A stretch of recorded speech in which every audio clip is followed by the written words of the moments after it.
Boa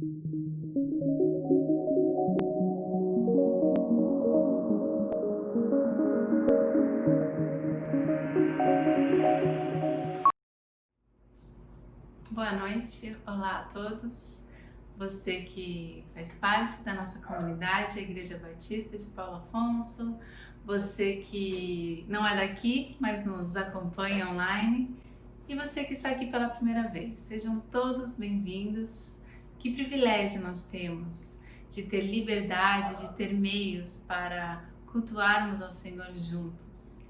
E sei que alguns de nós já se encontraram hoje cedo para celebrar a ceia do Senhor, né, presencialmente. Que privilégio já podermos fazer isso. Ansiamos pelo dia em que estaremos todos juntos novamente, domingo após domingo, para termos um culto reunidos. Mas enquanto isso não acontece, nós descansamos, sabendo que o nosso Deus está à frente e no controle de tudo. Antes de iniciarmos um momento de louvor através de música, eu gostaria que nós orássemos juntos. Vamos orar? Bondoso Deus, nós queremos que o Senhor realmente seja o motivo de todo o nosso louvor e de toda a nossa adoração. Somos gratos, extremamente gratos, ó Pai, pela maneira como o Senhor cuida de nós, apesar de nossas falhas, apesar de nossos pecados, ó Pai. Continue conosco, pedimos agora que o Senhor abençoe este culto, esteja à frente de tudo e que tudo aquilo que vamos aprender hoje, de fato, faça a diferença em nossas vidas. Nós oramos em nome do seu Filho amado, Jesus Cristo. Amém. Das alturas do céu, do profundo do mar, dos limites da terra, louvamos-te. Vamos fazer disso uma verdade em nossas vidas? Vamos louvar ao nosso Deus?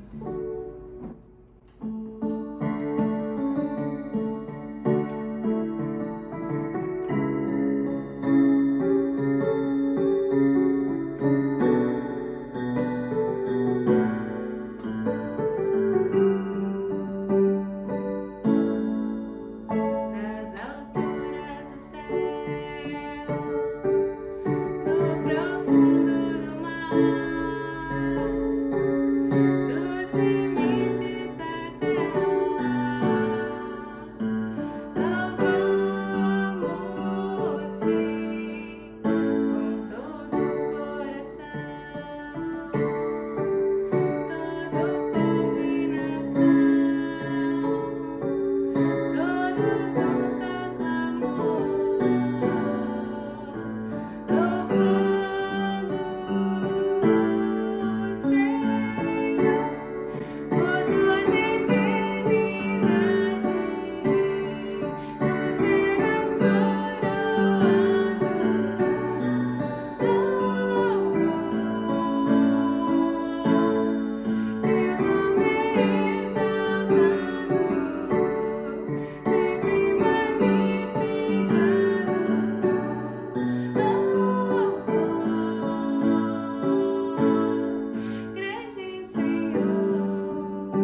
meus queridos irmãos, boa noite.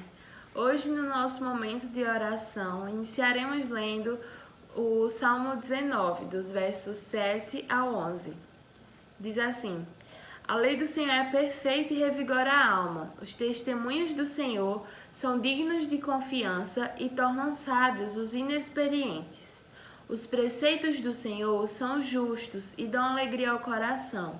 Os mandamentos do Senhor são límpidos e trazem luz aos olhos.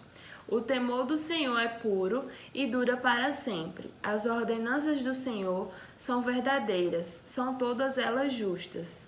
São mais desejáveis do que ouro, do que muito ouro puro. São mais doces que o mel, do que as gotas do favo. Por elas o teu servo é advertido, a grande recompensa em obedecer-lhes. Para nós vivermos a vontade de Deus em nossas vidas, precisamos conhecer qual é a vontade de Deus. E não há lugar melhor para que conheçamos essa vontade senão a Bíblia. Esse é o melhor lugar para entendermos o que Deus quer e o que Ele espera de nós. Sendo assim, nós estaremos orando, pedindo a Deus para que Ele nos dê a disciplina necessária para estudarmos mais a palavra dEle. Também oraremos pedindo auxílio ao Senhor para que Ele nos ajude a buscar a palavra dEle como quem busca ouro e prata. E por fim, para que os resultados de quem conhece mais e melhor a Bíblia sejam expressados em nossas vidas. Vamos orar?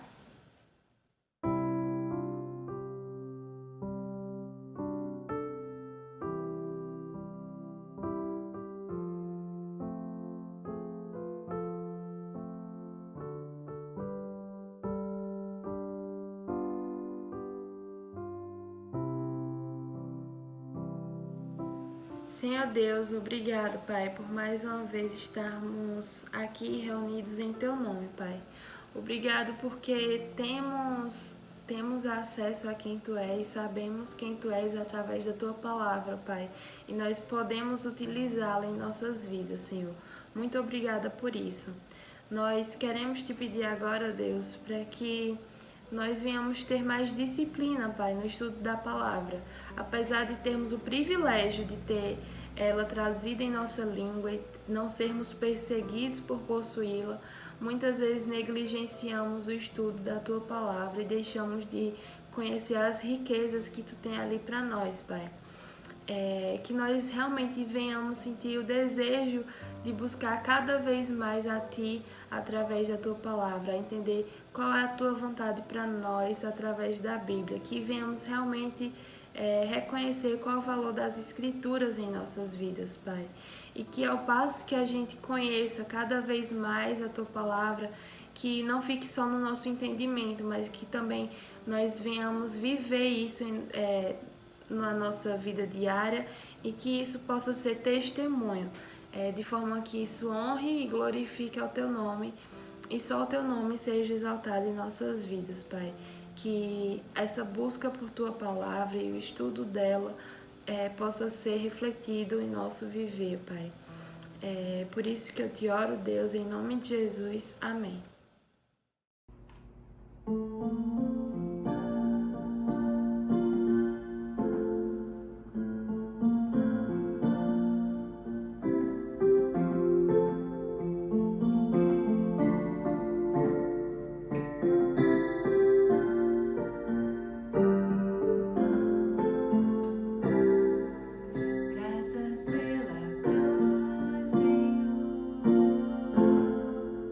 Pelo preço que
Boa noite.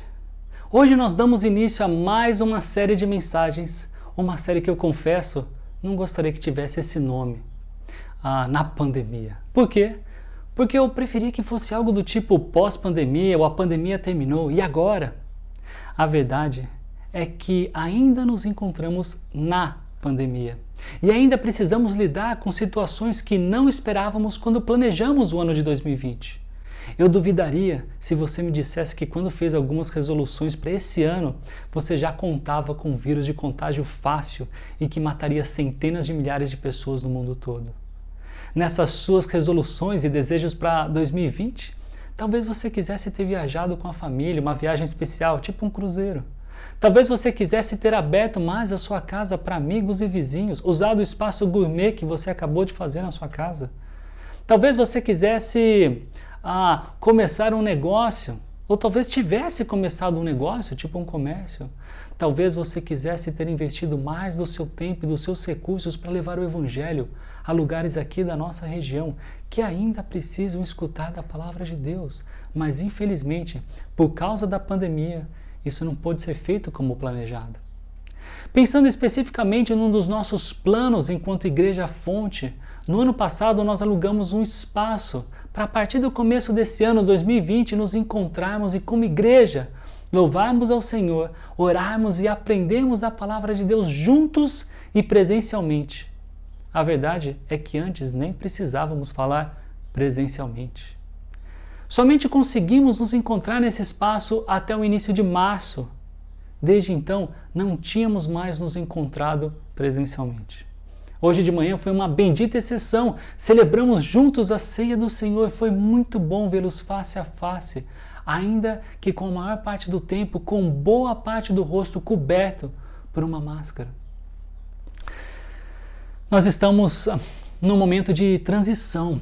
Estamos avaliando as permissões do município para os nossos encontros. E eu acredito que, apesar de nem sempre as decisões municipais parecerem as melhores, entendo que elas são motivadas em busca do bem-estar geral de Paulo Afonso. E com essa avaliação, decidi se devemos dar sequência aos encontros presenciais com o devido protocolo de segurança ou continuarmos com os cultos no formato digital.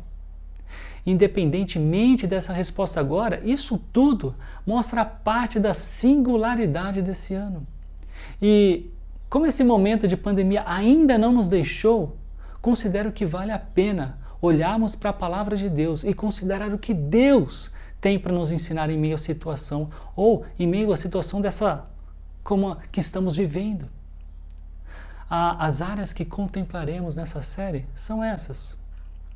Hoje eu quero mostrar a importância de conhecermos a palavra de Deus, a Bíblia, enquanto num momento tão esquisito como o que nós estamos. Nos próximos domingos serão contemplados a fé, o trabalho, o cuidado social, o sofrimento, as finanças, a evangelização, a integridade e a boa teologia. De uma forma geral, a proposta é apresentar as influências que estes assuntos sofreram durante a pandemia, então mostrar o que a palavra de Deus tem para nos ensinar baseado no tema do dia.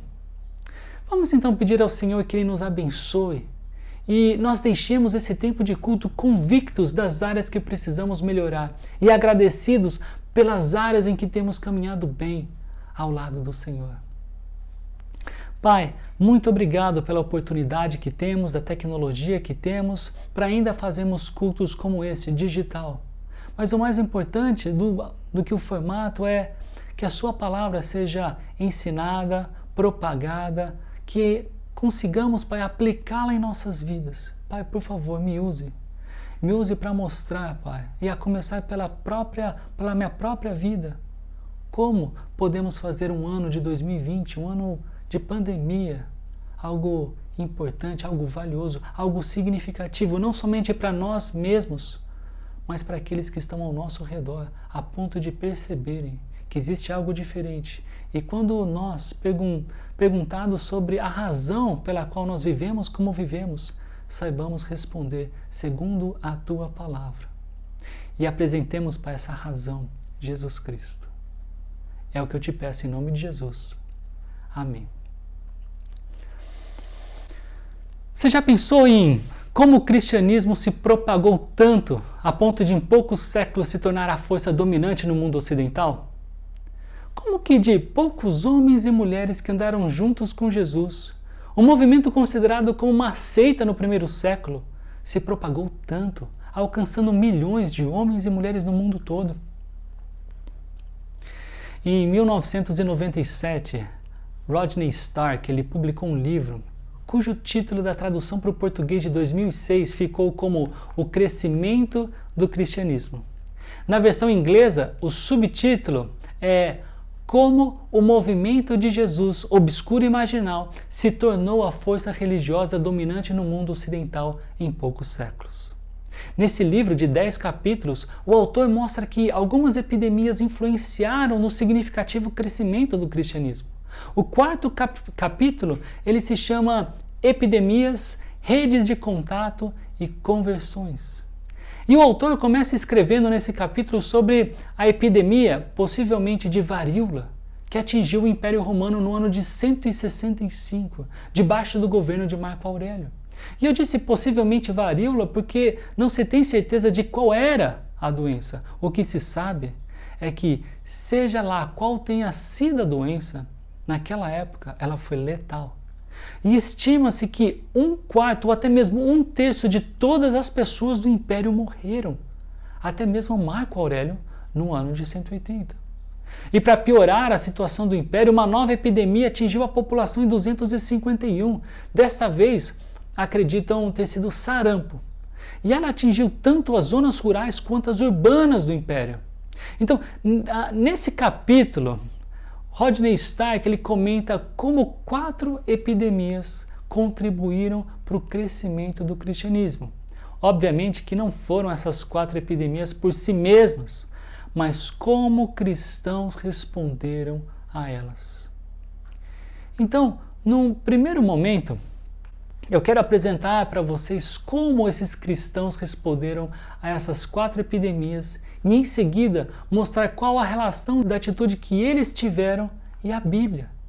Espero que isso nos inspire a perceber o profundo significado e importância da Bíblia em nossos dias de pandemia.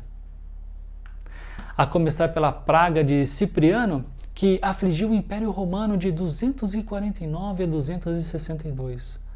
Não se sabe da origem dessa epidemia, mas especula-se que tenha sido na Etiópia.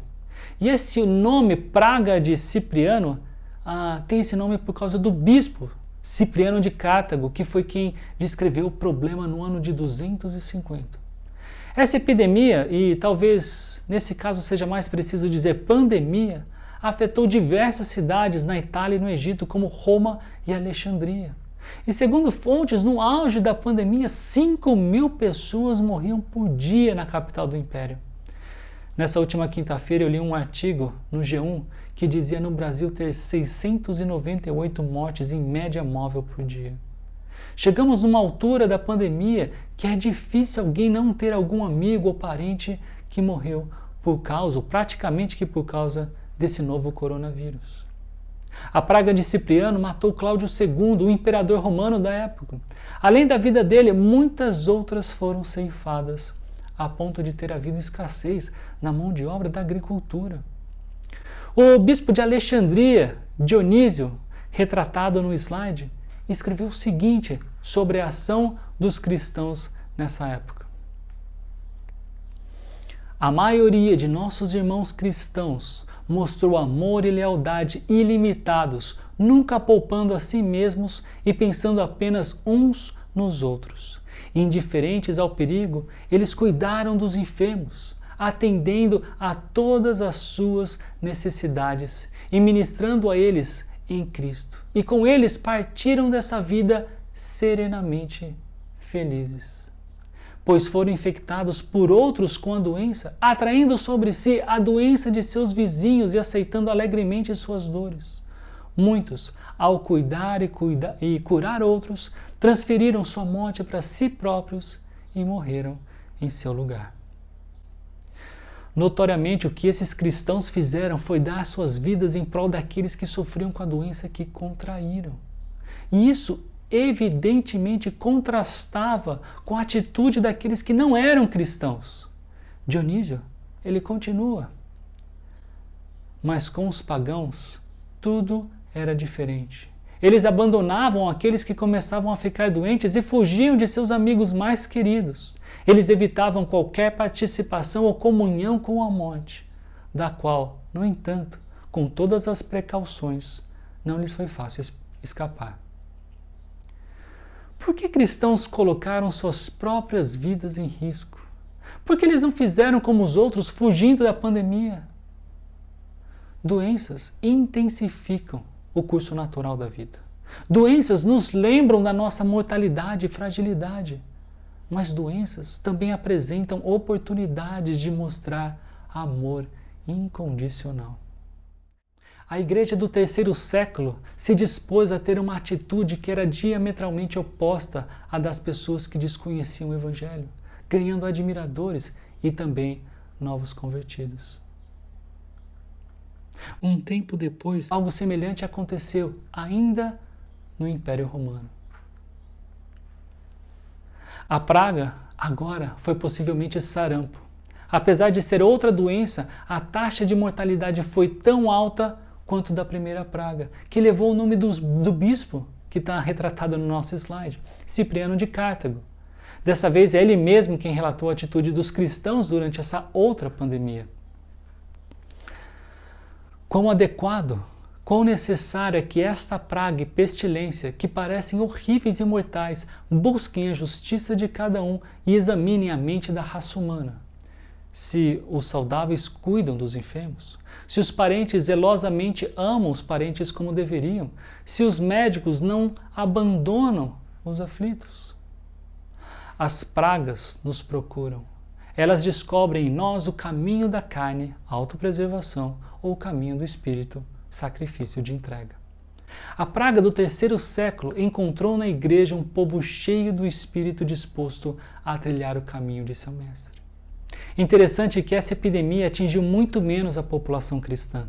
As comunidades cristãs eram fortes e os laços entre os cristãos, a forma como eles cuidavam uns dos outros, era bíblica. Associado a isso, os cristãos dessa época tinham a firme esperança do que lhes esperava com a possibilidade da morte. No ano 300, estima-se que existia 6 milhões de cristãos. Tenho certeza que ter o exemplo desses antigos irmãos e irmãs em tempos de pandemia ou epidemia foi muito importante para que mais pessoas pudessem conhecer o Evangelho de Cristo. Até aqui, vimos o depoimento de 2 pais da igreja. Eles não foram os únicos dessa época a relatar algo assim, mas vamos agora dar um pulo no tempo e avançar. Vamos ver o exemplo de um nome mais conhecido e de um tempo mais recente. No século XIV, o mundo conheceu a peste negra, que ocasionou a morte de 75 a 200 milhões de pessoas. Foi a epidemia mais devastadora registrada na história humana. Nos séculos seguintes, ainda haviam surtos da doença, incluindo o que aconteceu em 1527 em Wittenberg, cidade de Martinho Lutero. Ainda que eu acredite que ele não precisava ou ele não precisa de apresentações, só para ficar bem claro, Martinho Lutero é aquele homem que pregou 95 teses na porta de uma igreja. Aquele que, de certa forma, revolucionou o mundo, trazendo de volta os princípios elementares do cristianismo. Aliás, essa opinião de revolucionar o mundo não é minha, não. A revista Times, quando entramos no novo milênio, 1999, 2001, elegeu Martinho Lutero, salvo engano aqui, como o segundo homem mais importante do milênio, ficando atrás somente de Gutenberg com a sua tecnologia de imprensa. E voltando, por causa desse surto em Wittenberg, muitos fugiram da cidade com medo de contraírem a doença. No entanto, Lutero e sua esposa Catarina ficaram. Por quê? O texto de Mateus 24, 41 a 46, era o guia desse piedoso e corajoso casal. Diz assim: Então ele dirá aos que estiverem à sua esquerda: Malditos, apartem-se de mim, para o fogo eterno, preparado para o diabo e os seus anjos. Pois eu tive fome e vocês não me deram de comer. Tive sede e nada me deram para beber. Fui estrangeiro e vocês não me acolheram. Necessitei de roupas e vocês não me vestiram. Estive enfermo e preso e vocês não me visitaram. Eles também responderão: Senhor, quando te vimos com fome ou com sede, ou estrangeiro ou necessitado de roupas, ou enfermo ou preso e não te ajudamos? Ele responderá: digo-lhes a verdade. O que vocês deixaram de fazer a alguns destes mais pequeninos, também a mim deixaram de fazê-lo. E estes irão para o castigo eterno, mas os justos para a vida eterna.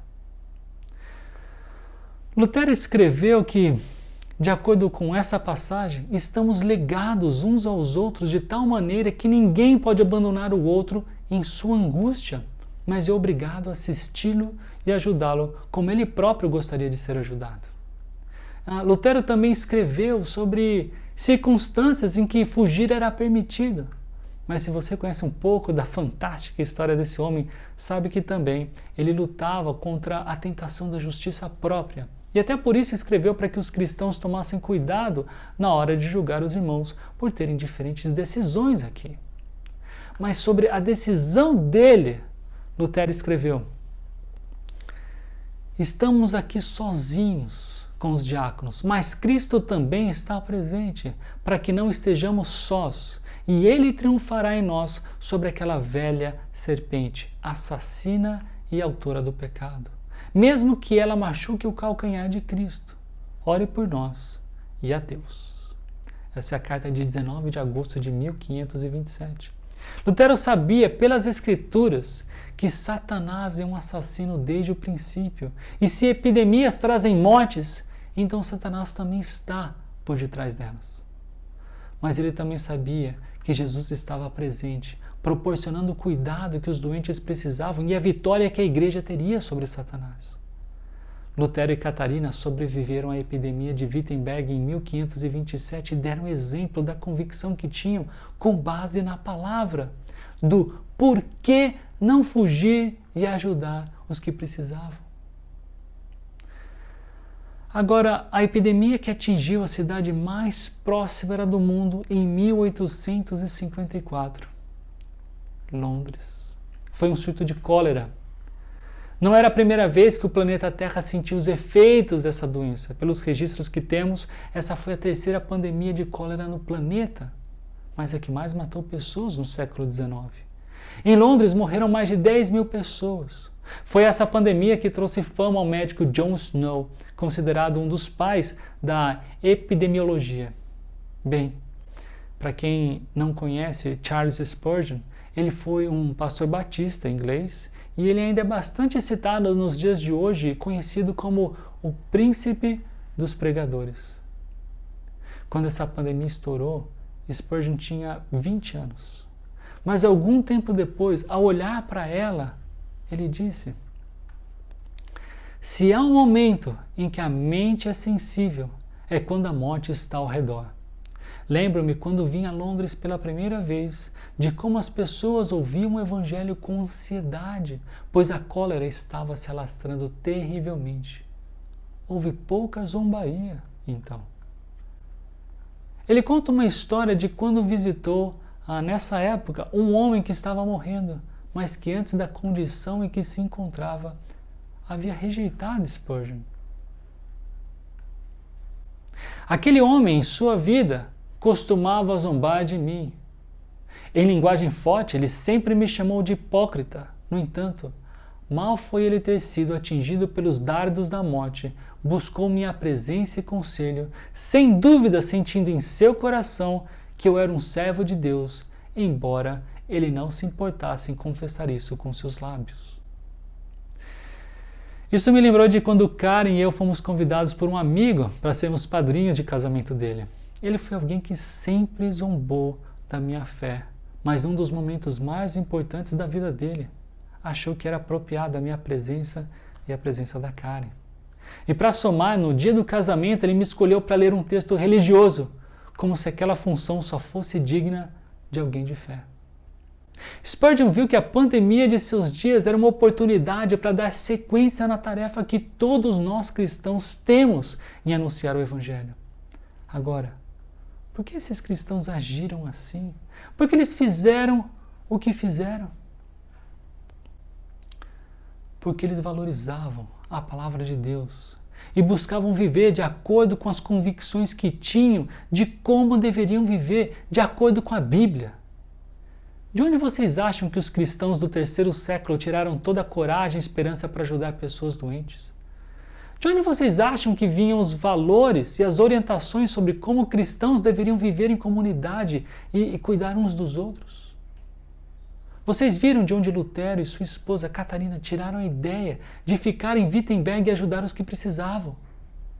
Como vocês acham que Spurgeon aprendeu a viver de uma tal forma que mesmo alguém adverso ao Evangelho era capaz de reconhecê-lo como alguém para quem pedir ajuda? A tese de Rodney Stark é que a forma como cristãos viveram e se apresentaram à sociedade em tempos de epidemia e pandemia influenciou significativamente para a propagação do cristianismo. Será que o ano de 2020 poderia ser inserido nessa tese? Será que 2020 também será um ano cuja influência cristã, olhando lá da frente, foi marcante para o mundo conhecer mais e melhor a salvação oferecida por Deus por meio de Jesus Cristo? Será que esse será um ano de verdadeiras transformações de vida em razão da nossa fidelidade e coragem para apresentar Jesus, sua graça e seu perdão? O que torna a nossa geração de cristãos tão diferente das gerações que passaram por outras pandemias? Eu estou convicto de que há muitos fatores que nos tornam diferentes das outras gerações de cristãos que passaram por pandemias. Antes de existir hospitais, não havia pessoas especializadas na área médica como temos hoje, por exemplo. Muitos cristãos de pandemias passadas ajudavam as pessoas sem nada saberem sobre as doenças e como elas eram transmitidas. Mas essas eram a forma como eles demonstravam amor. No cenário que temos hoje, demonstrar amor pelo próximo pode ser ficar em casa ao invés de acidentalmente infectar as pessoas que amamos. Ou no cuidado de usar máscara sempre que sai de casa. A questão é, o amor ainda é o alvo, mas a manifestação desse amor se dá diferentemente de épocas anteriores. Esse é um fator que com certeza eu considero. Mas eu tenho certeza que se todos esses cristãos tivessem feito o que fizeram, sem apresentar a razão pela qual eles faziam o que faziam, então essas epidemias e pandemias nunca teriam sido consideradas ótimas oportunidades para a divulgação da fé em Jesus. O apóstolo Paulo escreveu aos Romanos que todo aquele que invocar o nome do Senhor será salvo. Como, pois, invocarão aquele em quem não creram? E como crerão naquele de quem não ouviram falar? E como ouvirão se não houver quem pregue? Em outras palavras, meus queridos, se nossos irmãos e irmãs que passaram por antigas pandemias não tivessem pregado a verdade bíblica da possibilidade do perdão que todos nós precisamos, nós nunca, eu repito, nunca poderíamos dizer que essas pandemias foram grandes oportunidades para o crescimento da família cristã no mundo. Na providência de Deus, cada um de nós que está aqui foi alcançado por Ele, por Deus, por meio de outra pessoa que nos apresentou o Evangelho. As conversões que aconteceram em massa durante as pandemias que o mundo conheceu se deram porque pessoas conheciam suficientemente da Bíblia para passar adiante o conteúdo da fé cristã. Como é que alguém poderá invocar o nome do Senhor se não sabe que há um Senhor? Como alguém poderá invocar o nome de alguém que nem conhece? Eu cresci ouvindo de meus pais o nome Jesus. Mas o Jesus que eles me apresentaram não era um quadro fiel do Jesus pintado nas páginas da Bíblia. Isso foi assim com você também? Não foi assim com Timóteo, filho na fé de Paulo. Veja o que o apóstolo escreveu para ele. Quanto a você, Timóteo, porém, permaneça nas coisas que aprendeu e das quais tem convicção, pois você sabe de quem o aprendeu, porque desde criança você conhece as sagradas letras, que são capazes de torná-lo sábio para a salvação mediante a fé em Cristo Jesus. Paulo começa esse capítulo alertando Timóteo, seu pupilo, de como homens agiriam nos últimos dias. Timóteo deveria se afastar desse tipo de gente, levando em consideração o exemplo que ele tinha de Paulo. Ao invés de agir como essas pessoas que Paulo chama de perversos e impostores, Timóteo deveria agir de acordo com os princípios que aprendeu. Ele deveria permanecer firme nas convicções que tinha e que aprendeu com Paulo e com seus familiares. E por familiares aqui, saiba que no primeiro capítulo dessa carta, Paulo diz no versículo 5 que se recorda da fé não fingida de Timóteo, que também era notória em Lóide, avó de Timóteo, e também em Eunice, mãe de Timóteo. E existiam duas razões para ele permanecer firme com o que já sabia. Primeiro, por causa da credibilidade das pessoas de quem ele aprendeu. O apóstolo Paulo e, antes dele, sua mãe e sua avó. Em segundo, porque ele conhecia as sagradas letras. Sagradas letras aqui é um sinônimo, uma expressão sinônima para a Bíblia, ainda que nesse caso a referência possivelmente seja somente o Antigo Testamento, porque o Novo ainda estava sendo escrito. Então, porque ele sabia de quem tinha aprendido e porque ele conhecia a Bíblia, Timóteo deveria permanecer firme com as convicções que ele tinha. Agora, para quê? Para que permanecer firme nas coisas que ele havia aprendido de sua mãe, de sua avó e também do apóstolo Paulo? Porque o conteúdo daquilo que ele aprendeu era capaz de torná-lo sábio para a salvação mediante a fé em Cristo. Novamente, porque o conteúdo da Bíblia deveria ser levado a sério por Timóteo. Porque esse conteúdo é o que Timóteo, eu e você precisamos depositar fé para recebermos gratuitamente, porque ninguém merece, a salvação contra a condenação dos nossos pecados. E essa fé tem um alvo específico e exclusivo: Jesus Cristo. Ele, sendo Deus, se fez homem e não pecou, foi morto por causa dos seus e dos meus pecados, ou seja, ele nos substituiu. Ao terceiro dia, ele ressuscitou, provando para o mundo as veracidades dos fatos, tanto daqueles que foram anunciados pelos antigos profetas, como dos próprios prometidos pelo Senhor Jesus. Deus se revelou à humanidade e decidiu usar um livro para que a humanidade toda pudesse melhor conhecê-lo, ou conhecê-lo. Esse livro é a palavra deste Deus vivo que nos torna sábios. Não é a Bíblia que nos salva, mas é na Bíblia que eu desenvolvo a sabedoria que eu preciso para tomar a decisão mais importante da vida: confiar em Jesus Cristo. Isso sim é um caso de vida ou morte. Então, qual é a importância da Bíblia nesses dias de pandemia? Eu acho interessante pensar que o mundo não sofre somente de uma pandemia viral. O mundo sofre de uma pandemia moral. Com certeza é ruim adoecer, ter a saúde abalada e, no caso da Covid-19, saber que há chance de falecer. Mas eu diria que ainda pior do que isso é a doença do pecado. Foi ela que colocou esse mundo em desordem, e por causa dela é que o mundo geme de dores, é por causa dela que divórcios acontecem, é por causa dela que nós decepcionamos as pessoas que nós mais amamos, é por causa dela que a nossa bússola não aponta perfeitamente para o norte. Cada um de nós peca, e o salário do pecado é a morte. Cientistas estão numa corrida por uma vacina que seja eficiente contra a Covid-19. Já estão testando a eficiência de algumas prontas. Quando a vacina estiver disponível, você vai tomá-la? Quanto você tem desejado por essa vacina? Talvez você corra para dormir na fila quando avisarem que ela está disponível, não é isso? o sábio escritor de Provérbios, ele disse: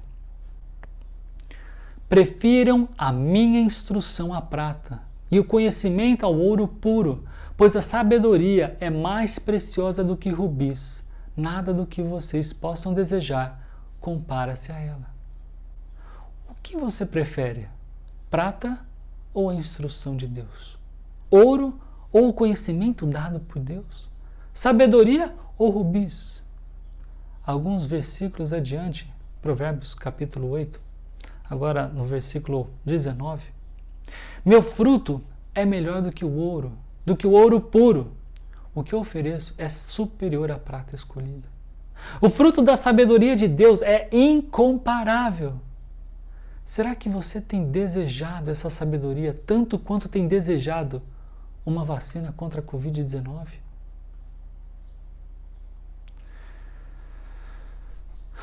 Provérbios 2, de 1 a 6. Se procurar a sabedoria como se procura a prata e buscá-la como quem busca um tesouro escondido, eu estou um pouquinho mais para frente no slide, então você entenderá o que é temer ao Senhor e achará o conhecimento de Deus, pois o Senhor é quem dá sabedoria. De sua boca procedem o conhecimento e o discernimento. Qual é a importância da Bíblia em nossos dias de pandemia? Escute um breve testemunho de um dos nossos irmãos aqui da fonte. Ele vai dizer como chegou a Cristo e como tem sido o seu ano de 2020, como resultado de estar sendo exposto à palavra de Deus. Veja só. Olá, meu nome é Fagner e eu gostaria de deixar para vocês aqui hoje uma pequena mensagem sobre um pouco do que eu tenho vivido nos últimos anos. Olha só. Em meados de 2018, eu participei de um torneio de basquete onde eu conheci o trabalho da Igreja Fonte, né? Conheci através de um torneio que, na minha visão, no início era para que a gente pudesse jogar, se divertir, só que ele tinha um intuito maior do que isso. Claro, também de se divertir, né? De estar em comunhão com a comunidade do basquete, mas tinha um intuito, um objetivo muito maior ali, que era alcançar pessoas, né, por meio do trabalho da igreja. E eu agradeço a Deus por essa oportunidade, por ter vivido ali aquele momento onde eu pude me divertir sim, e eu pude ter uma nova perspectiva para a vida, né? Eu pude naquele dia escutar sobre Deus, sobre Jesus, sobre Cristo, de uma outra forma. E isso me despertou curiosidade, vontade de aprender. E a partir daquele dia eu passei a frequentar os encontros aos domingos, né? Que naquela altura aconteciam no Hotel Belvedere. E foi lá onde eu me aproximei e fui descobrindo, criando um relacionamento com a igreja, né? E o processo ocorreu de forma natural. Conforme o tempo foi passando, eu fui gostando cada vez mais e comecei a fazer parte de grupos de estudos semanais, né, nas coinonias. E a minha vida foi mudando completamente. Eu comecei a ter uma outra visão sobre as coisas que aconteciam, e então os impactos foram se tornando diferentes, né? Eu comecei a compreender de fato até onde eu deveria pensar sobre as coisas, que nível de preocupação eu poderia dar a elas. Por quê? Porque a partir desse momento eu pude perceber que tem algo muito maior cuidando da gente. Um alguém muito maior cuidando da gente. E esse alguém é Cristo. Então, isso é muito importante ser dito hoje, porque estamos atravessando um dos anos mais difíceis para a humanidade, com números de mortes altíssimos por conta de uma doença. Uma doença séria, que exige cuidados, respeito, né? Mas que ela também não exige pavor, né? Porque não é isso que Deus quer da gente nessas situações. E eu queria aproveitar a questão dessa situação para falar um pouco para vocês de como o fato de fazer parte da igreja, de estar aprendendo de Cristo, né, sobre Cristo, da forma com que eu venho aprendendo, mudou a minha forma de passar por esse momento. Eu acredito que eu tenho passado por esse momento de uma forma muito tranquila e com clareza de saber que eu tenho um Deus, eu tenho um Cristo ali cuidando de mim. E, de fato, toda essa situação está sob o controle dele. Nada foge do controle dele. Então, isso me dá muita paz. Obviamente, eu tomo todos os cuidados possíveis, né, para proteger a minha família, aqueles que eu amo e que eu posso estar perto de alguma forma. Mas a Igreja Batista Fonte tem sido muito importante nesse sentido, porque, além de ter me preparado antes disso acontecer para entender, né, onde eu devo lançar as minhas ansiedades, as minhas preocupações, né, e também saber como lidar com essa situação nesse momento, na questão de saber que eu posso contar com Cristo, que eu posso orar e que eu posso buscar forças nele, né. 2020 tem sido um dos melhores anos da minha vida em decorrência de algumas mudanças que aconteceram, né. 2020 foi o ano que eu me casei, que a gente conquistou, eu e minha esposa Daiane, a gente conquistou o nosso lar. E esse lar que serve hoje como endereço, né, como abrigo para mais uma nova koinonia, né.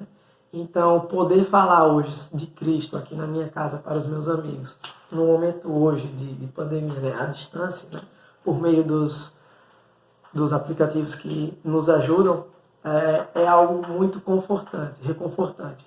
Porque eu posso hoje, talvez, representar ou ajudar para esses meus amigos, para essas pessoas que vivem comigo, o que aquele encontro lá do grupo do Streetball Legends, né, do basquete Streetball Legends, representou naquele momento, que foi um lugar onde eu pude, de fato, começar a estudar e caminhar e evoluir e crescer na caminhada com Cristo.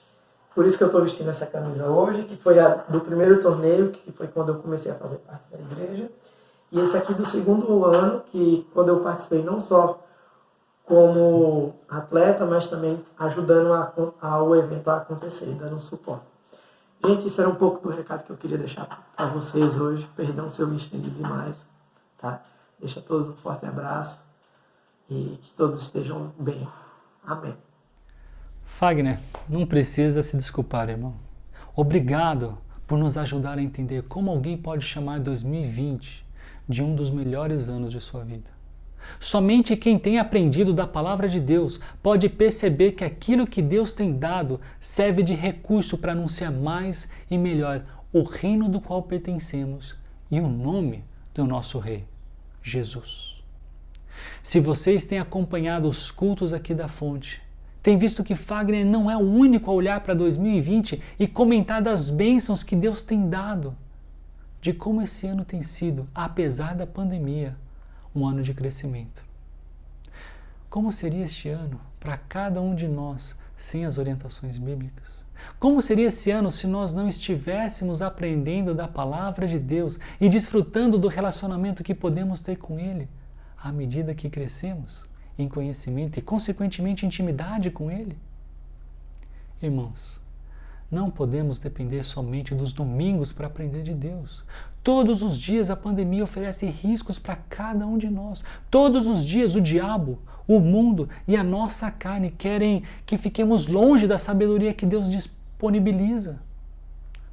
Uma sabedoria que nos ensina a viver apropriadamente nesse mundo, desfrutando legitimamente de tudo que dispomos e nos auxiliando a cumprir com a razão pela qual nós existimos: adorar o nosso Deus. Por favor, dediquem tempo à leitura da Bíblia. Pais, semelhantemente à mãe e à avó de Timóteo, ensinem seus filhos, ensinem seus netos. Vocês que estão caminhando ao lado de Deus há mais tempo, se disponham a ensinar os mais jovens. Vocês que são mais novos na fé e vocês que são mais novos em idade, procurem alguém maduro para lhes ensinar a Bíblia. Entendam, sem o estudo diligente da Bíblia, nós vamos sofrer mais do que precisamos enquanto estivermos debaixo dessa pandemia. Vamos aprender da Bíblia para como Fagner e tantos outros irmãos, compartilharam, inclusive como aqueles que ouvimos no início dessa mensagem, de outras épocas, que passaram por outras pandemias. Nós percebamos que 2020 é uma excelente oportunidade para viver e anunciar as verdades que são capazes de nos tornar sábios para a salvação mediante a fé em Cristo Jesus. Oremos. Senhor, ainda estamos numa pandemia. Ainda estamos num momento da história deste mundo, debaixo de um vírus que já ceifou várias vidas e ainda, Pai, nos aflige. Por isso eu peço ao Senhor que nos dê sabedoria. Sabedoria essa que se encontra na Tua Palavra, se encontra no relacionamento com o Senhor. E por isso eu te peço, nos ajude a administrarmos melhor o nosso tempo. Nos ajude a desejar a Tua Palavra como quem busca um tesouro, mais do que ouro, mais do que prata.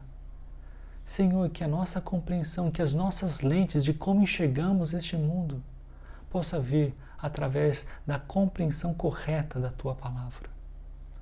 Pai, nos ajude porque queremos fazer a Tua vontade. E eu sei que fazendo a Tua vontade, viveremos e sentiremos, usufruiremos, Pai, da alegria que o Senhor concede. Ainda que, com certeza, passaremos por dificuldades, mas veremos essas dificuldades com novos olhos, com essa nova lente. Nos ajude, Pai, a vivermos na pandemia com a Tua Palavra bem perto de nós. Eu oro assim, em nome de Jesus. Amém. Chegamos ao fim de mais um culto virtual e de fato esperamos que seja o último. Estamos nos preparando para voltarmos aos nossos encontros presenciais e gostaríamos que vocês estivessem orando sobre isso ao longo dessa semana. Daremos mais informações em breve, mas por enquanto vamos orar sobre isso. E antes de encerrar, vamos cantar mais uma canção, que na verdade é uma oração, pedindo que o nosso Deus, a nossa rocha, nos mantenha firmes em seus caminhos.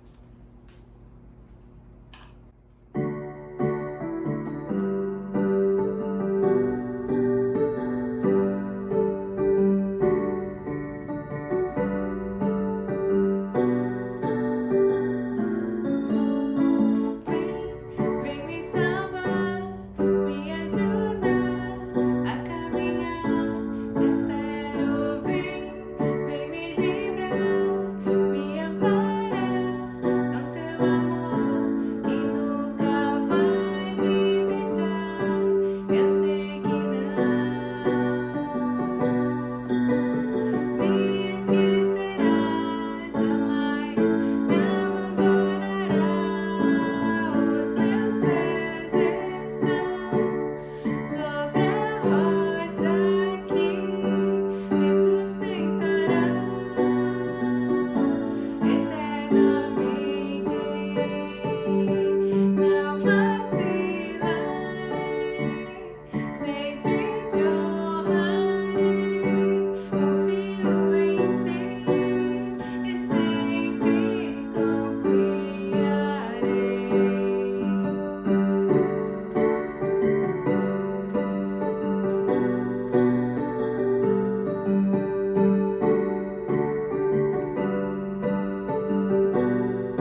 uma boa e abençoada semana.